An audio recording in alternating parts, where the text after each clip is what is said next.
নমস্কাৰ বন্ধুসকল, আসাম ভাইব চেনেলটোলৈ আপোনাক স্বাগতম জনাইছোঁ। আজি আমি SCRT অৰ্থাৎ directorate of state council of educational research and training তেওঁলোকৰ ফালৰ পৰা শেহতীয়াকৈ প্ৰকাশ কৰা 2 years DLED কোৰ্চৰ এডমিশ্যন ন'টিছ আৰু এডমিশ্যনৰ বাবে অনুষ্ঠিত কৰিব লগা প্ৰি এণ্ট্ৰি টেষ্টৰ চিলেবাছৰ ওপৰত আমি আলোচনা কৰিম। ভিডিঅ'টোলৈ যোৱাৰ আগতে আপোনালোকক আকৌ এবাৰ মনত পেলাই দিওঁ, যদি আপুনি এতিয়াও ভিডিঅ'টোৰ তলত থকা ছাবস্ক্ৰাইব বটনটো প্ৰেছ কৰা নাই বা আমাৰ চেনেলত নতুন তেনেহ'লে ছাবস্ক্ৰাইব বটনটো প্ৰেছ কৰিব যাতে নেক্সট ভিডিঅ'টো আপুনি আপোনাৰ মোবাইলৰ ন'টিফিকেশ্যনত সহজে লাভ কৰে। এতিয়া আহক ভিডিঅ'টোলৈ আমি যাওঁ। আপোনালোকে এডমিশ্যন ন'টিছ বা পেটৰ চিলেবাছখন লাভ কৰিবৰ কাৰণে বা PDF ফাইল ডাউনলোড কৰিবৰ কাৰণে scrtassam.co.in ৱেবছাইটটোত যাব পাৰে। মই লিংকটো ডেছক্ৰিপশ্যনত দি দিম। এতিয়া হওক এই ৱেবছাইটটোৰ ইয়াত দিয়া আছে prospectus for 2 years DLED course 2018-20 আৰু ইয়াতে দিয়া আছে syllabus for pre entry test পেড 2018 ইয়াত আপোনাৰ এণ্ট্ৰি টেষ্টৰ চিলেবাছটো দিয়া আছে আৰু অনলাইন এপ্লাই কৰিবৰ কাৰণে আপোনাক তলত এপ্লাই অনলাইন বটনটো দিয়া আছে, ইয়াত আপুনি ক্লিক কৰি অনলাইন এপ্লাই কৰিব পাৰে। এতিয়া আমি চাওঁ ন'টিফিকেশ্যনটো, তেওঁলোকে কি ন'টিফিকেশ্যন পাব্লিছ কৰিছিলে।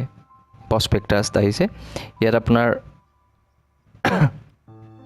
2 years diploma in elementary education কোৰ্চৰ প্ৰস্পেক্টাছখন দিয়া আছে।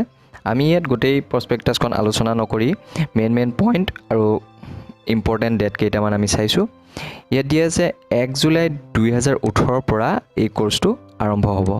2020লৈকে এই কোৰ্চটো চলি থাকিব। নেক্সট দিয়া আছে ইয়াতে নাম্বাৰ অফ চিট, এইটো আপোনালোকে ন'টিফিকেশ্যনত চাই ল'ব পাৰিব। PDF ফাইলটো ডাউনলোড কৰি দিয়া আছে reservation of seat, duration of the course, eligibility দিয়া আছে, গোটেই ক্ৰাইটেৰিয়াবিলাক দিয়া আছে। ইয়াত দুটা ছেকশ্যন আছে, লোৱাৰ প্ৰাইমাৰী বেটছ আৰু upper primary batch.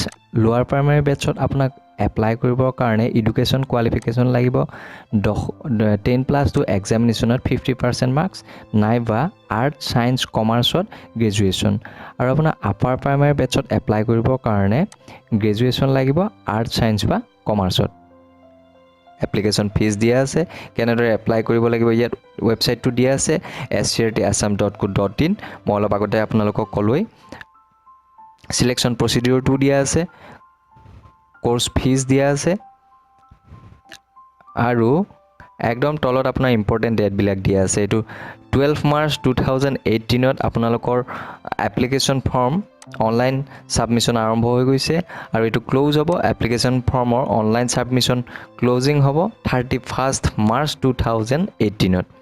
Admit card issue হ'ব 26 April 2018 পৰা আৰু প্ৰি এণ্ট্ৰি টেষ্ট পেডটো আপোনালোকৰ অনুষ্ঠিত হ'ব 6 May 2018।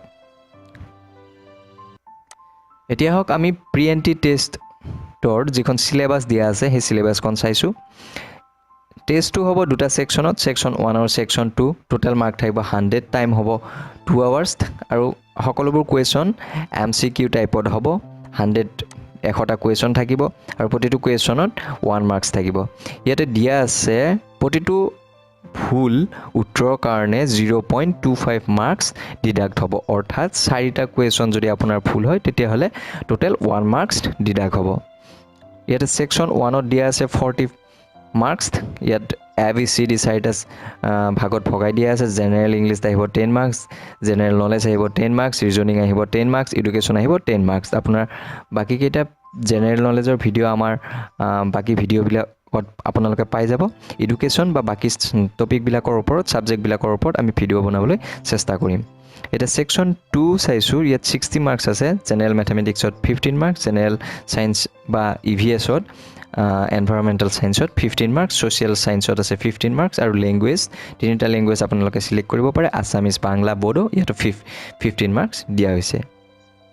এতিয়া আমাৰ নেক্সট দিয়া আছে ছেকশ্যন 1। ছেকশ্যন 1ত যিবিলাক ছাবজেক্ট আছিলে তাৰ ডিটেইলছ কি টপিক আহিব তাৰ ওপৰত ইয়াত ডিটেইলছত দিয়া আছে। ইয়াত গোটেইকেইটা general English, general knowledge, reasoning, education গোটেইকেইটা ছাবজেক্টৰ কি টপিক আহিব তাৰ ওপৰত ডিটেইলছ ধৰি দিয়া আছে। আপোনালোকে সেইকেইটাৰ ওপৰতে ষ্টাডি কৰিলে ভাল হ'ব।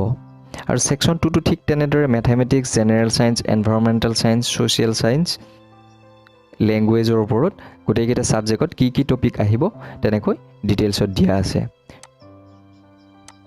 বন্ধুসকল চিলেবাছখনত থকা বিভিন্ন টপিকৰ ওপৰত আমি ভিডিঅ' বনাবলৈ চেষ্টা কৰিম আপোনালোকে আমাৰ চেনেলটো চাই থাকিব আমাক সহায় কৰিব কমেণ্টছ কৰি কিবা কুৱেশ্যন থাকিলে জনাব আৰু আপোনাৰ বহুমূলীয়া সময়খিনি দি আমাৰ ভিডিঅ'টো চোৱাৰ বাবে ধন্যবাদ